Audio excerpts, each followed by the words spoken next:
জুলাই সনদের চূড়ান্ত খসড়ার সূচনা সহ কয়েকটি দফা নিয়ে আপত্তি আছে বিএনপির। সূচনায় অসত্য তথ্য দেওয়া হয়েছে এমন মন্তব্য করেন বিএনপির স্থায়ী কমিটির সদস্য সালাউদ্দিন আহমেদ। এছাড়াও ২, ৩, ৪ নিয়ে আপত্তি রয়েছে বিএনপির। ১৯ আগস্ট গুলশানের নিজ বাসায় সাংবাদিকদের সঙ্গে মতবিনিময়কালে এসব কথা বলেন তিনি।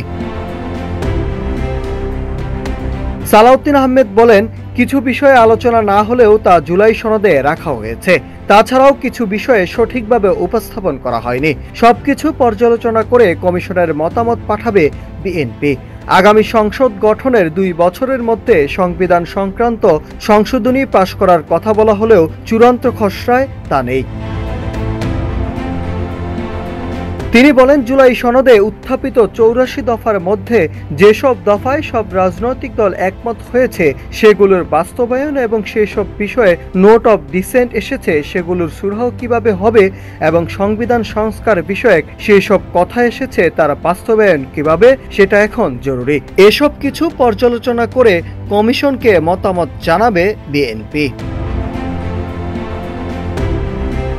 জুলাই সনদে সংবিধান সংশোধনের বিষয়ে তিনি আরও বলেন, অনেক বিষয় আছে বিভিন্ন রাজনৈতিক দলগুলো নোট অব ডিসেন্ট দিয়েছে, সেগুলোর অনেক বিষয়ে অধ্যাদেশ সহ সরকারের নির্বাহী আদেশে বাস্তবায়নযোগ্য।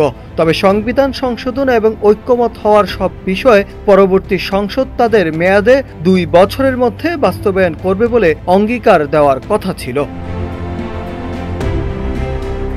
এছাড়াও তিনি বলেন, আগের সনদে নির্বাচিত সংসদ পরবর্তী ২ বছরের মধ্যে জুলাই সনদ বাস্তবায়ন করবে বলা হলেও নতুন সনদে তা নাই। এছাড়াও দ্বিতীয় দফার আলোচনায় পরিপ্রেক্ষিতে অঙ্গীকারনামায় সনদকে সংবিধানের উপরে রাখা হয়েছে। তবে কোনো ডকুমেন্ট বা সংবিধানের উপর হতে পারে না। যদি সনদ সংবিধানের উপরে রাখা হয় তাহলে ভবিষ্যতের জন্য খারাপ নজির হবে। Nahid Hasan, news desk, Ittefaq.